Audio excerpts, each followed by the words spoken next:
That night, I decided it was time to put an end to the uncertainty, not because I was ready for it, but because I could no longer bear the lies. It all started with small changes, things that seemed insignificant at first. Emily, my wife, began staying late at work, even though she used to be home like clockwork. Suddenly, there were these new friends I'd never heard of before, who somehow became the center of her social life overnight. But what struck me the most was her eyes. They had changed. There was a coldness in her gaze, an emotional distance I couldn't ignore. Whenever I asked her about her day, her answers were vague, rushed, like she couldn't wait to end the conversation. And then there was her phone. She guarded it like it held state secrets, clutching it tightly, always face down on the table. I didn't need to be a genius to realize something was wrong. I tried convincing myself it was all in my head. I told myself I was overthinking, being paranoid. But the feeling gnawed at me relentlessly, day and night. Every smile she gave me felt forced, every kiss mechanical. I wanted to confront her, to demand answers, but a part of me was terrified of what I might find. It wasn't until that fateful Friday night that everything came crashing down. Emily told me she was going to meet some friends for dinner. Her tone was casual, almost rehearsed, and as she kissed me goodbye, I noticed she avoided my eyes. The second the door shut behind her, I knew something wasn't right. I waited for a while before pulling up the tracking app we both installed on our phones years ago for safety reasons. I hesitated for a moment, my finger hovering over the screen, as if pressing it would make everything real. When I finally did, my heart sank. She wasn't at the restaurant she mentioned. Instead, her location showed she was across town, at a bar notorious for its dim lighting and private booths. My mind raced, each thought more unbearable than the last. Was she meeting someone? Who was it? My hands trembled as I stared at her location, the small red dot taunting me with its betrayal. But instead of driving over there and confronting her, I chose a different path. One that would make her remember this night forever. I went to the drawer in our bedroom and pulled out the engagement ring I'd given her years ago. A symbol of trust, love, and commitment. Now a cruel joke, I placed it in a small box and attached a note, one that simply read, "I hope he's worth it." And then, with deliberate calm, I called a courier service. I gave them the address of the bar and requested they deliver the package to Emily directly. The courier didn't ask questions, and I didn't offer any explanations. As I hung up, a wave of adrenaline surged through me. I wasn't sure if I was furious, heartbroken, or just numb. And that's when I sat down, alone in the empty house, and waited. What happened next would change my life forever. As I sat there, the seconds stretched into minutes, and the minutes into hours. My mind was racing with possibilities. Would she open the box in front of him? Would she deny everything? Would she even come home? I didn't know what to expect, but I knew one thing for sure. The truth was finally out of my hands. The silence of the house felt oppressive, like a weight pressing down on my chest. Every creak of the floorboards, every passing car outside, made my heart leap. I kept glancing at my phone, waiting for something, anything, that would break the stillness. Then, finally, it came. A single text message popped up on my screen. It was from Emily. "What is this? Why would you do this? Call me." Her words were frantic, as though she was trying to regain control of the situation. I didn't reply. Instead, I stared at the screen, my hands trembling. I imagined her sitting in that bar, her lover by her side. As she opened the box and read my note, I could almost hear the sharp intake of breath, see the way her face flushed with a mix of shock and shame, or maybe just anger. Moments later, my phone began to buzz with an incoming call. Her name lit up on the screen. For a brief second, I considered answering. I wanted to hear her explanation, her excuses, her lies. But something inside me held back. Instead, I let it ring until it stopped. The silence that followed was deafening. I knew she'd be furious, confused, maybe even scared, but I didn't care anymore. The weight of my suspicion, the sleepless nights, the constant second-guessing. It was all gone now. I had exposed her, and there was no going back. Another call came through. This time, it wasn't Emily. It was an unknown number. Against my bitter judgment, I answered. Is this Jason? A male voice asked. It was calm, almost smug. Who's asking? I replied, my voice sharper than I intended.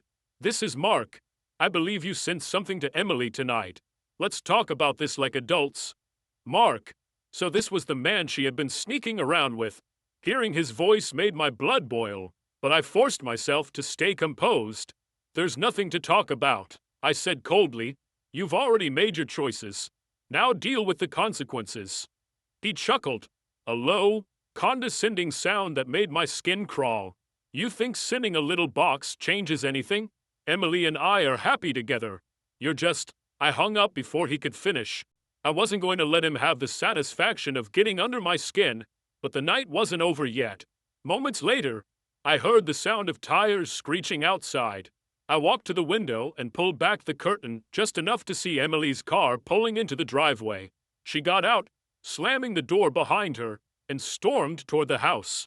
When the front door flew open, she stood there, her face flushed and her eyes blazing with fury. She was holding the small box in one hand, the engagement ring glinting under the dim light of the hallway. What the hell is this? She demanded, her voice trembling with a mix of anger and desperation. I stood there, silent, letting her words hang in the air. For the first time, I wasn't afraid to confront her. You tell me, I finally said, my voice calm but firm. What does that ring mean to you now? What does our marriage mean to you? She faltered for a moment, her expression shifting from anger to something closer to panic. But then she recovered, her tone turning defensive. You're being ridiculous, she snapped. Mark is just a friend. You're blowing this way out of proportion. Am I? I asked, taking a step closer to her. Because I don't think friends meet in bars and hide it from their spouses. I don't think friends laugh behind their husband's back. Her face paled, and for a moment, she looked like she might cry. But instead of breaking down, she lashed out. You're acting like a crazy person, spying on me, sending me this message in public. Do you have any idea how humiliating that was? Good, I said, my voice rising for the first time, because now you know exactly how I felt every time you lied to me. Every time you looked me in the eyes and pretended everything was fine. She stared at me, her mouth opening and closing as if searching for the right words. But there was nothing she could say that would make this better. And then, in a moment that I'll never forget, she said the words that sealed her fate. You're pathetic, Jason. I deserve better than this. Better than you. Her words hung in the air, cutting through me like a knife. But instead of breaking me, they only made me stronger. I took a deep breath, steadied myself, and said, then go. Pack your things and leave. Because after tonight, you'll never have to settle for me again. And with that, I turned and walked away, leaving her standing there in stunned silence.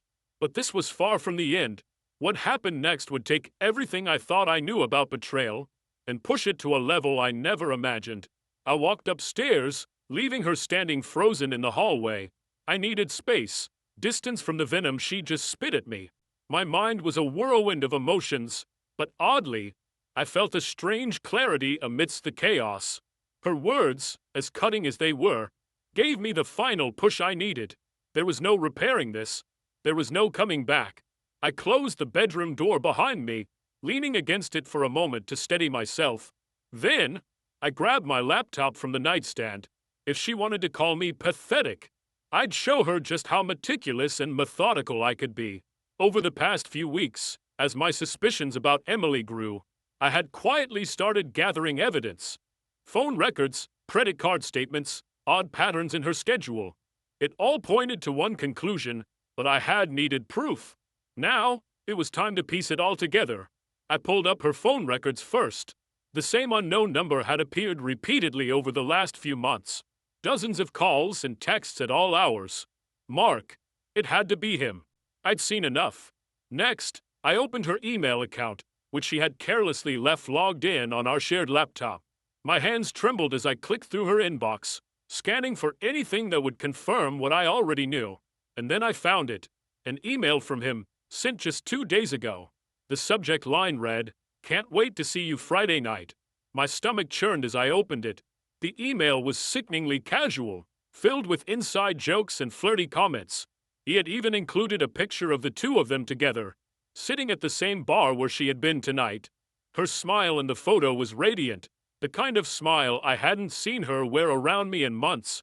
But the kicker was the last line of his email. Soon, we won't have to hide anymore. Just tell him and get it over with. I love you.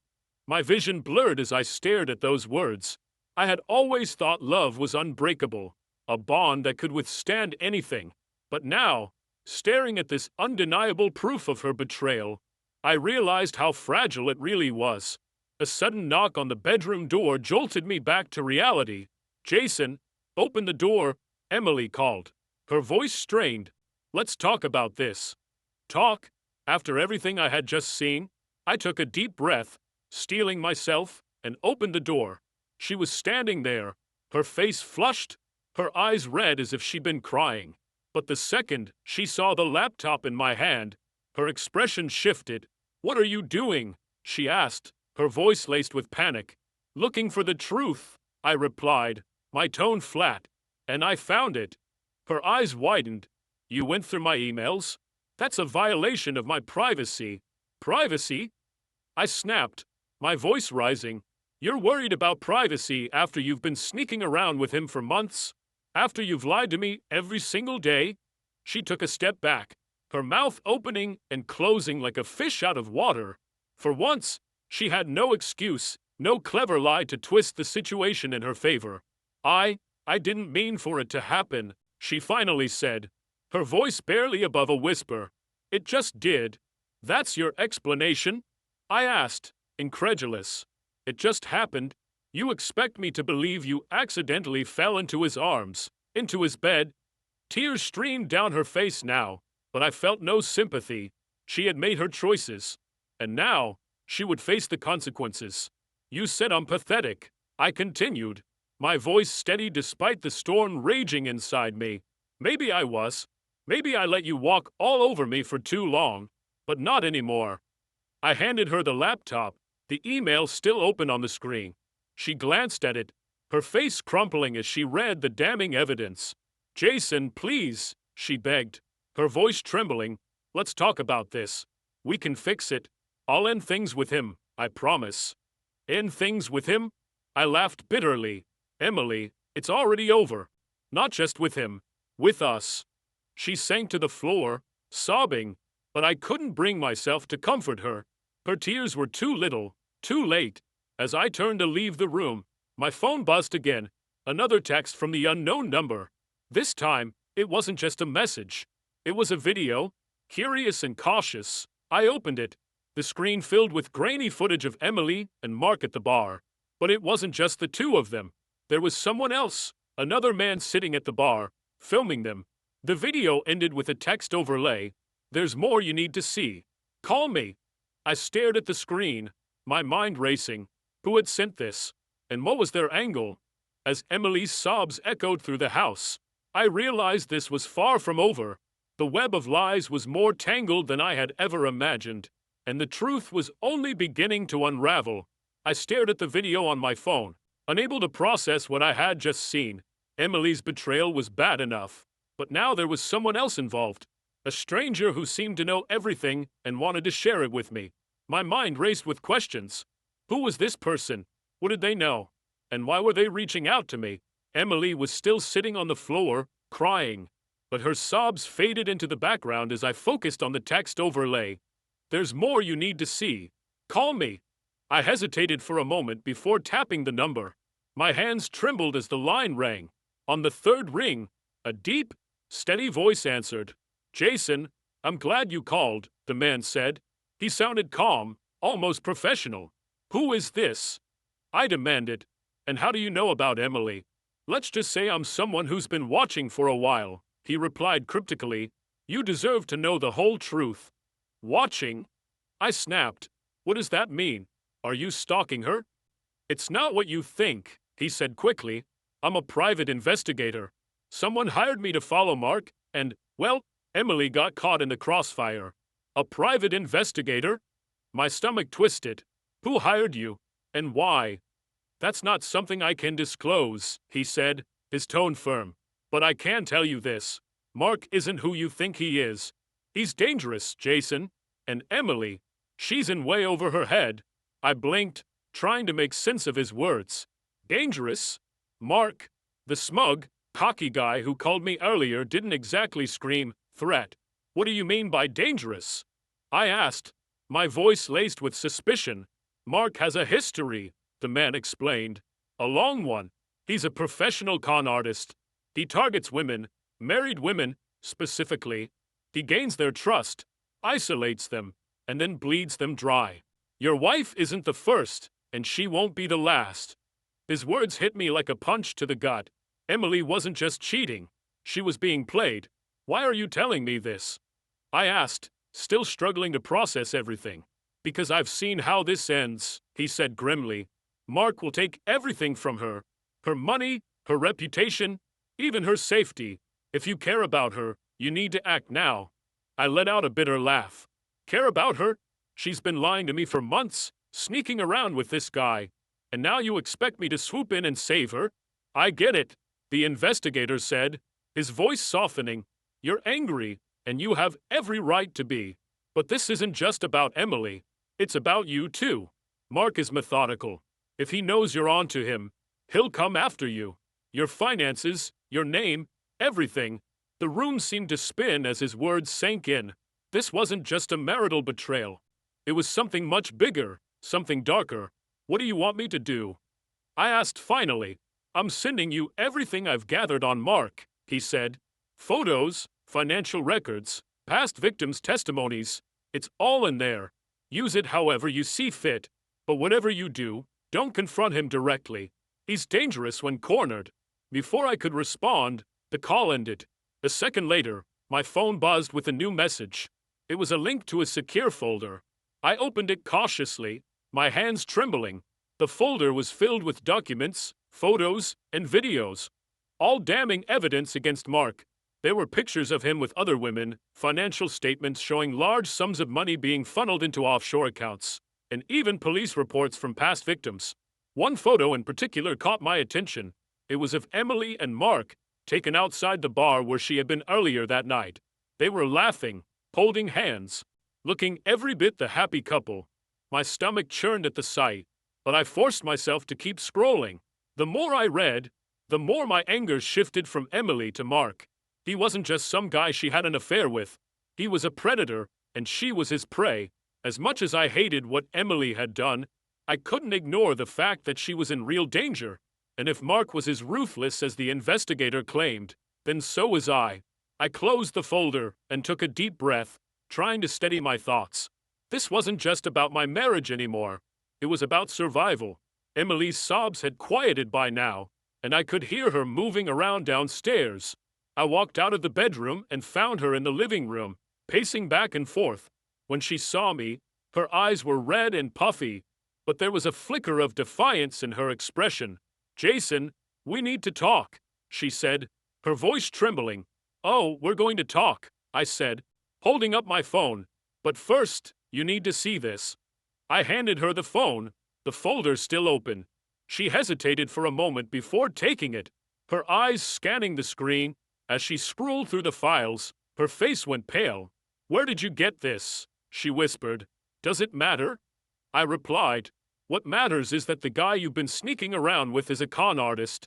He's been using you, Emily, just like he's used every other woman before you.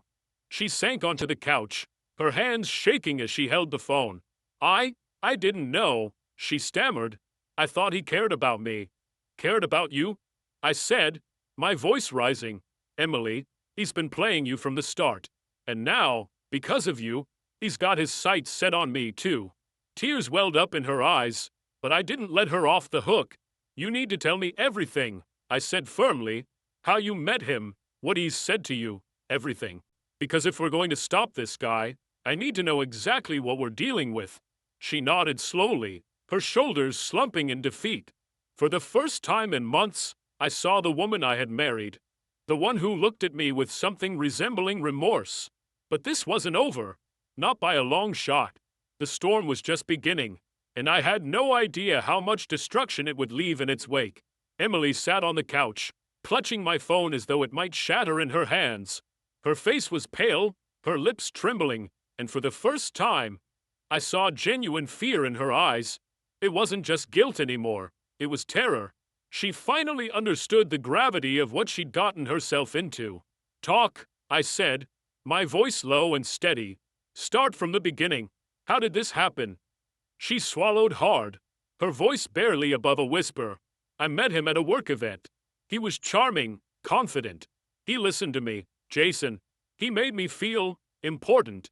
I scoffed, the bitterness creeping into my tone. "So that's all it took? Some sweet-talking stranger, and you threw everything we had away?" "It wasn't like that," she insisted, tears streaming down her face. "At first, it was just innocent. He said all the right things, made me feel like I mattered, and then it just escalated." "Escalated how?" I pressed. She hesitated, looking down at the floor. "We started meeting after work. For drinks, at first. Then, other places. I didn't mean for it to go this far, Jason. I swear." I shook my head, disgusted. "You didn't mean for it to go this far? Emily, you were planning to leave me for him. Don't act like this was some accident." She looked up at me, her expression desperate. "I didn't know who he really was. I thought he loved me." "You thought he loved you?" I repeated, my voice rising. "Emily, he's a professional liar. He's done this to countless women before you. And now, thanks to you, he's dragged both of us into his mess." Her shoulders sagged as the weight of my words sank in. "What do we do now?" she asked, her voice trembling. "We?" I laughed bitterly. "There's no we, Emily. You made your bed. Now you have to lie in it." She flinched at my words, but I didn't care. My sympathy for her had run dry. Still, I couldn't ignore the fact that Mark was a threat. Not just to her, but to me as well. I took a deep breath, trying to rein in my emotions. "Here's what's going to happen. You're going to cut all contact with him. No calls, no texts, nothing. Do you understand me?" She nodded, her hands still trembling. "And you're going to tell me everything he's said to you. Every promise, every lie, every detail. I need to know exactly what we're dealing with." She hesitated for a moment, then began to speak, her voice shaky but determined. "He said he wanted to start a new life with me, that he'd take care of everything, but I had to be all in. He asked me to transfer some of our savings to an account he set up. I didn't do it, Jason. I swear." My blood ran cold. "You didn't transfer anything?" "No," she said quickly. "I was going to, but I couldn't bring myself to do it. I knew it was wrong." For the first time that night, I felt a small glimmer of relief. At least she hadn't handed over our money yet. Did he say anything else? Anything about me? I asked. She nodded, her face paling further. "He said you'd never figure it out, that if you tried to stop us, he'd handle it." "Handle it?" I repeated, my voice icy. "What does that mean, Emily? Was he threatening me?" "I don't know," she said, shaking her head. "Maybe. He never said it outright, but the way he talked about you, it scared me, Jason." I clenched my fists, the anger boiling inside me. This wasn't just about betrayal anymore. Mark was a predator, and he had made the mistake of underestimating me. "Fine," I said, my voice cold and steady. "If he wants a fight, he's going to get one. But we're going to do this my way." Emily looked at me, her eyes wide with fear. "What are you going to do?" I didn't answer her. I didn't have to. Deep down, I already knew my next move. The following morning, I woke up with a clarity I hadn't felt in weeks. Mark thought he had the upper hand, but he didn't know who he was dealing with. If he was as calculated as the private investigator claimed, then I needed to be just as ruthless. Emily was quiet, avoiding me as I moved through the house, making phone calls and scribbling notes. She didn't ask questions, and I didn't offer explanations. She had already caused enough damage. Now, it was up to me to clean up the mess. The first call I made was to the private investigator. He answered on the second ring. "I need your help," I said without preamble. "Figured you might," he replied. "What's the plan?" "I want to set a trap," I said. "Something that will expose him for who he really is." The investigator paused for a moment before responding. That's risky. If Mark catches wind of what you're doing, he won't hesitate to retaliate. I don't care, I said firmly. I'm done playing it safe. Over the next few hours, we devised a plan. It was simple, but effective. I would play the role of the naive husband, reaching out to Mark under the guise of wanting to make peace. Meanwhile, the investigator would gather additional evidence to ensure we had everything we needed to take him down. By the time the plan was set, I felt a renewed sense of purpose. Mark had been playing games with my life, but now the tables were about to turn. As I sat down to draft the message I would send to Mark, Emily walked into the room. "Jason," she said quietly, I just want to say I'm sorry. For everything. I didn't look up. It's too late for that, Emily." She nodded, tears welling in her eyes. "I know, but I'll do whatever it takes to fix this. Just tell me what you need me to do." I hesitated for a moment, then looked at her. "If you really want to help, you'll stay out of my way. Let me handle this." She nodded again, her expression solemn. For the first time in weeks, I saw a flicker of sincerity in her eyes, but I wasn't ready to forgive her. Not yet. As I hit send on the message to Mark, a cold determination settled over me. This wasn't about saving my marriage anymore. It was about reclaiming my life and making sure Mark paid for every lie, every manipulation, and every moment of pain he had caused. Little did I know, the storm I was about to unleash would change everything. Mark responded to my message within the hour. His tone was smug and dismissive, exactly as I expected. He acted like he had already won, like I was some desperate man grasping at straws. "Jason, I appreciate you reaching out. I think it's best if we clear the air. Let me know when and where you'd like to meet." I stared at the message, feeling my pulse steady. He thought he was in control, but he had no idea what was coming. I replied, "Let's meet at the bar on 5th Avenue. Tonight at 8 p.m., just you and me." The investigator had already arranged for discreet surveillance at the bar. Every word, every move, everything Mark said would be recorded. The hours leading up to the meeting dragged on. Emily lingered around the house, clearly wanting to talk, but I had nothing to say to her. She had already made her choices. At 7:30, I grabbed my jacket and keys. Emily stood in the doorway, her expression hesitant. "Jason, be careful," she said softly. "I'll be fine," I replied before walking out. The bar was dimly lit, filled with chatter and clinking glasses. The investigator sat at a corner table, subtly adjusting his recording device. I spotted Mark in the back, already seated, a self-assured grin on his face. As I approached, he extended a hand. "Jason, good to see you, man." I ignored his hand and took a seat. "Let's keep this simple," I said. "You've been lying to Emily, and you've been targeting other women before her. You think you're untouchable, but I know exactly who you are." Mark smirked, leaning back in his chair. "You're overreacting. Emily made her own choices. Maybe you should ask yourself why she was looking for something more." I kept my expression neutral. "And what about the others? The ones before her?" His smirk faltered slightly. "I don't know what you're talking about." I pulled out my phone and opened a folder. "These women do." I turned the screen toward him. Photos, financial transactions, police reports. It was all there. For the first time, I saw a flicker of uncertainty in his eyes. He glanced around the bar as if searching for an escape.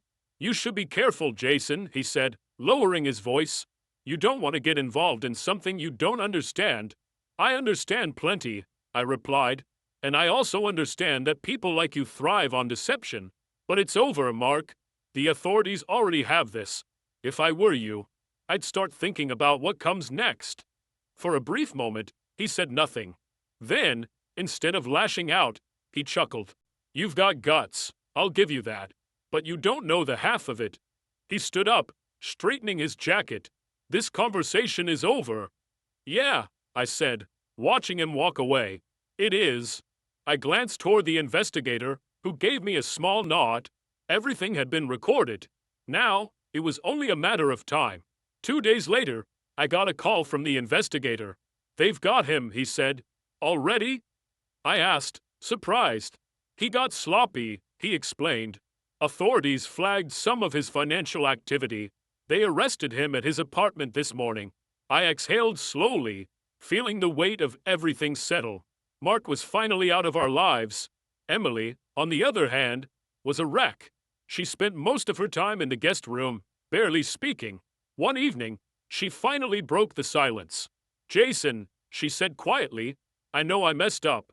I don't expect you to forgive me, but I need you to know how sorry I am." I studied her for a moment before answering. "I appreciate that, Emily, but sorry doesn't change what happened." She nodded, tears brimming in her eyes.